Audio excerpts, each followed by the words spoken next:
क्या नाम पड़ेगा आपका? पंडित विनय भारद्वाज।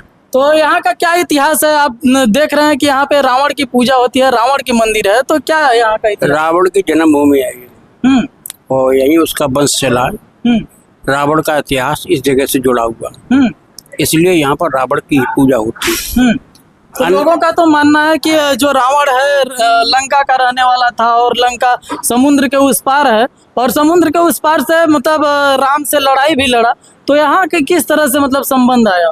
रावण का जन्म यहाँ हुआ, उसका जन्म क्षेत्र यहाँ है और कर्म क्षेत्र लंका है।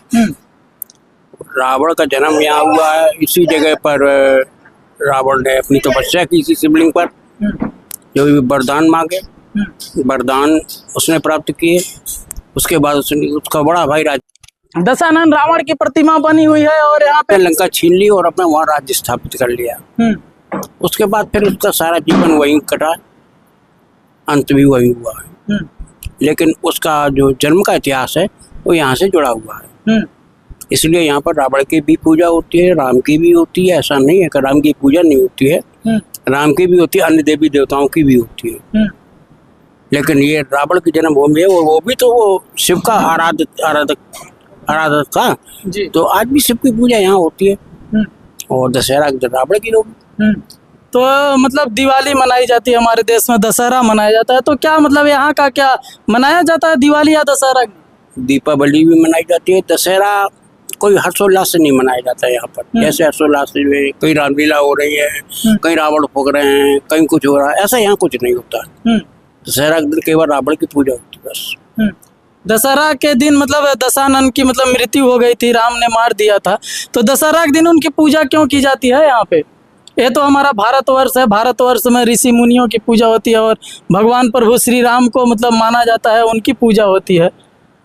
अगर रावण के बारे में जानोगे तो वो राम से भी महान है। पहले उसका इतिहास जानने की चेष्टा करो, तब उसको अतुलनीय करो से, उसकी तुलना मत करो किसी से। वो एक प्रकांड विद्वान था, धरती पर एक अवतार था।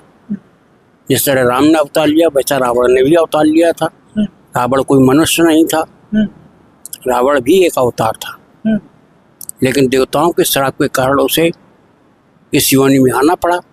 तो उस एक बात बताइए, आप कहीं मंदिर में जाते हैं, अपनी अपेक्षाएं पूरी करने के लिए जाते हैं कि हमारा ये हो जाए वो हो जाए, तो उसने अपनी मुक्ति के लिए मार्ग चुना, तो कौन सा गुनाह किया उसने? हर आदमी अपनी मुक्ति चाहता है, तो लंकापति ने भी वही रास्ता अपनाया, तो उसको गलत कैसे साबित कर सकते हो? अरे वो हमारे भारत की एक धरोहर है कि भारत ऐसे वीरों को जन्म देती है जहाँ रावण, बाली, हनुमान, अंगद जैसे वीर पैदा होते हैं। वो धरोहर है भारत की, उसके ऊपर गर्व होना चाहिए। हम उसे कुदरती से क्यों देखते हैं? आखिर इसमें कमी क्या है? हमें पहले ये साबित करके बताया कि रावण में कमी थी। हमारे तो ऐसा माना जाता है कि माना नहीं, हमारे देश का इतिहास है और रामायण में लिखा गया है कि दशानन ने जानकी जी का हरण कर लिया, यही तो उसकी सबसे बड़ी गलती थी। उन्होंने रावण ने गलत ही किया था, तभी तो उनका। रावण ने अगर जानकी जी का हरण पंचवटी से किया था जी, तो रावण ने सीता जी का हरण धनुष यज्ञ से क्यों नहीं किया था? ये जानने की कोशिश की। जब धनुष यज्ञ में रावण पहुंचा था तब जनक जी ने कहा कि लंकेश आप कैसे?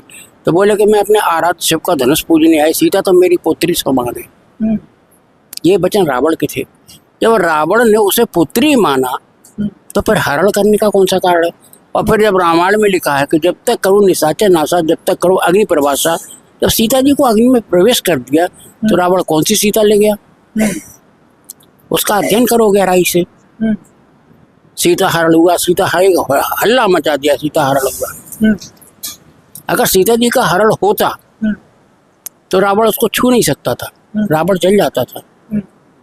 महाराज जी मतलब और भी सारी मंदिरें हैं हमारे देश में, वहाँ पे बहुत भीड़ आती है पूजा करने के लिए, पाठ करने के लिए। क्या मतलब यहाँ का क्या मतलब कब लोग आते हैं पूजा पाठ करने के लिए? यहाँ भी लोग आते हैं कि नहीं? यहाँ लोग अभी शाम को भीड़ का समाज नहीं रहेगा, अभी धूप पड़ रही है और ये शहर का एरिया है, शहरी लोग ज़्यादातर कोई सर्विस करता है, कोई बिजनेस करता है, कोई डीलर का काम करता है, कोई बिल्डर है, कोई कुछ है। तो इनको दिन में टाइम कहाँ है इनको पास, वो सब शाम को आएंगे। भीड़ शाम को होती है, सुबह होती है, दोपहर में। मतलब यहाँ पे लोगों की भीड़ भी आती रहती है। और महाराज जी जो बगल में भी मंदिर है तो उसमें क्या मतलब माता का मंदिर है, माता जी का मंदिर। माता जी का मंदिर। हाँ, तो यहाँ पे और भी जो देवी देवता हैं जैसे राम जी हो गए, शंकर भगवान हो गए, यहाँ पे तो पूजा होती है क्योंकि आराध्य थे भगवान भोलेनाथ।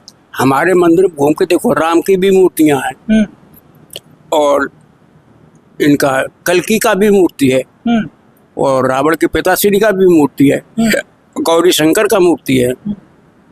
हमारे यहाँ तो पुरानी पुरानी मूर्तियां हैं, ऐतिहासिक मूर्तियां हैं। महाराज जी जैसे कि यहाँ पे जो रावण की माता जी थी कैकसी, तो क्या मतलब वो यहीं पे रहती थी क्या विसरक में? जब जन्म या हुआ तो वो कहाँ रहेंगी, वो अपने पति के साथ यहीं रहती थी।